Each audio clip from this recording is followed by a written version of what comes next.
Greetings, citizens of the world. Israel, for over a decade, your violation of international law, and your crimes against humanity, have not gone unnoticed. The truth about the current Zionist Prime Minister Benjamin Netanyahu, and Israel, need to be exposed, so let's begin, shall we? Firstly, why don't we start with your real name, Benjamin Milikoski? Why he may actually be Hebrew, he still felt the necessity to change his name. Why? A lot of his credibility would be lost when claiming that this is his land. In fact, a lot of his arguments are based on his name. A few clarifications are necessary before you call me anti-Semitic. Let's ask the question, what is a Semite? A Semite is a member of any of various ancient and modern peoples originating in southwestern Asia, including the Akkadians, Canaanites, Phoenicians, Hebrews, and Arabs. Judaism and Zionism are not inseparable. There is many Jewish people that do not support Zionism. If you don't believe this, run a quick Google search for Jews against Zionism, and you will see countless results, and organizations specifically created to protest against Zionism. To clarify, we are not against Jews, we are against Zionism. So if you're going to call us a name, use anti-Zionist. That would be more truthful than anti-Semitic. Israel, the oppression you place upon Palestinian territory has angered not only the anonymous collective, but all of mankind. Why the US continues to put taxpayers' money in your pocket, and continues funding and arming your genocide, is beyond us. In fact, Israel gets the most foreign aid than any other country. Let's get down to the truth. Zionism is a Rothschild-created and funded agenda, and from our opinion, these are its motives. 1. To get a foothold in the Middle East.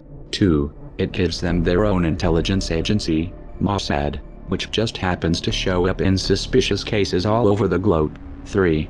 Palestine has huge amounts of natural gas, one of the largest sources in the region, estimated over 1 trillion cubic feet of natural gas. 4. It is another schism that they use to divide and conquer the population of the earth. Let's take a look how many Zionists are in places of power, not just in America, but all over the world, and this is not but a taste of how much control they really have on the West.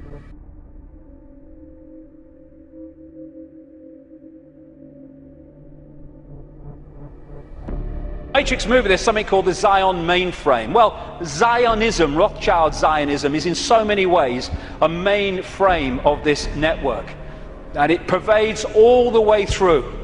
Obama's immediate handler is a guy called Rahm Emanuel. He has served in the Israeli army, he's the White House Chief of Staff, he does whatever he says.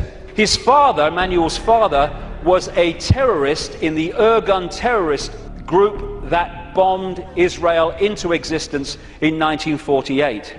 This guy is the second handler in the White House. His name's David Axelrod, Rothschild Zionist, and he was the man who orchestrated the entire election campaigns of Obama against Hillary Clinton and then against John McCain.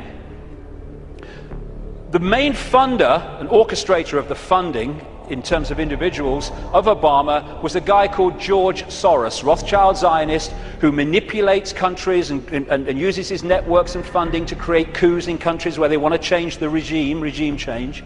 And he bets on currencies like he bet on the pound years ago, and makes a fortune out of the demise of the economy of other countries because he has no empathy. Henry Kissinger, massive Rothschild Zionist, has served that dynasty's agenda for 40 years, if not 50 years, and he's now an advisor to Obama, even though he's officially a Republican. The American economy, the American economic team, is led by Timothy Geithner, Treasury Secretary, Rothschild Zionist, and Larry Summers, Rothschild Zionist. The entire Obama budget is run by the budget director, Peter Orszag, Rothschild Zionist. This man was advising the Russian treasury when the Russian governments were giving state assets away to Rothschild Zionist oligarchs, including Roman Abramovich, the owner of Chelsea Football Club, by the way. It's very easy to become a billionaire when a state says, have these assets worth $1 billion, billions of pounds, thank you very much. It's a piece of cake. You could buy a football club if you want. And this man's company was also advising the Icelandic central bank in the run-up to the Icelandic crash. The Federal Reserve in America, which controls the American economy in so many ways, it's a privately owned, not government-owned central bank, and it's privately owned by the Rothschilds and the affiliates of the Rothschilds, is Bernard Bernanke, Rothschild Zionist. He replaced Alan Greenspan, Rothschild Zionist, who was head of the Federal Reserve from Reagan Bush right up into the Boy Bush administration, and he systematically took away the checks and balances which allowed the mayhem of 2008 to unfold. We keep hearing about Goldman Sachs and all the mayhem that it's created, both in the crash of 2008 and the crash of the economy in Greece, fundamentally involved Goldman Sachs. Goldman Sachs is a fiefdom of the Rothschilds, headed by Lord Blankfein, Rothschild Zionist. The World Bank, headed by a Rothschild Zionist. The IMF, International Monetary Fund, headed by a Rothschild Zionist. European Central Bank, headed by a Rothschild Zionist. A stream of so-called czars, as they call them in America, controlling different policies and areas, policy areas of the Obama administration, Rothschild Zionists, including Cass Sunstein, who has actually written a paper saying people who have conspiracy theories should either be banned from expressing them or taxed for expressing them. Taxed! Climate change policy in the Obama administration is controlled by Carol Brown, a Rothschild Zionist, and Todd Steen, Rothschild Zionist. Major area of policy. The American administration is utterly awash with Rothschild Zionists. We are not trying to anger you. There is a vast difference between the philosophy of Judaism and the philosophy of Zionism. Zionism's core belief is that the land of Israel was granted to them by God. This is a religious belief, and the application of a religious belief in politics is theocracy, and we do not support theocracy in any of its forms. You can't cloak this under the shroud of religion. There's nothing holy, good, justified or morally acceptable about what is going on right now. The definition of genocide is the deliberate killing of a large group of people, especially those of a particular nation or ethnic group. What Israel is doing is genocide. They are taking this land and killing people because it said so in their Bible. We have no problem with the Jewish people. We have an issue with what the Israeli government is doing. Let's bring this back to July 7, 2014. Israel began a massive assault on the Gaza Strip.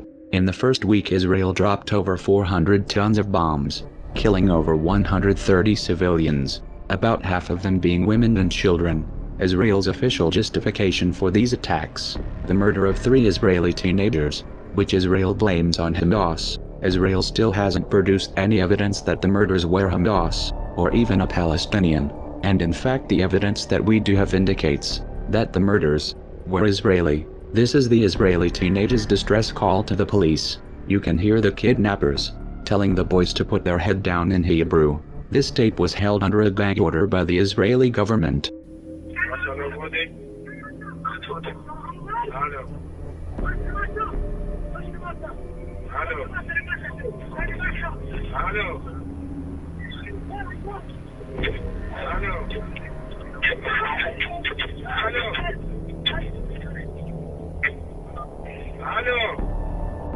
If this is just a political debate to you, then go look at the pictures. You have no right to defend what Israel is doing if you don't have the courage to even glance at the consequences. And anyone who would justify these crimes after seeing the civilian casualties should be ashamed of themselves. The bombing of heavily populated areas is a war crime, and the US is funding it with your tax dollars.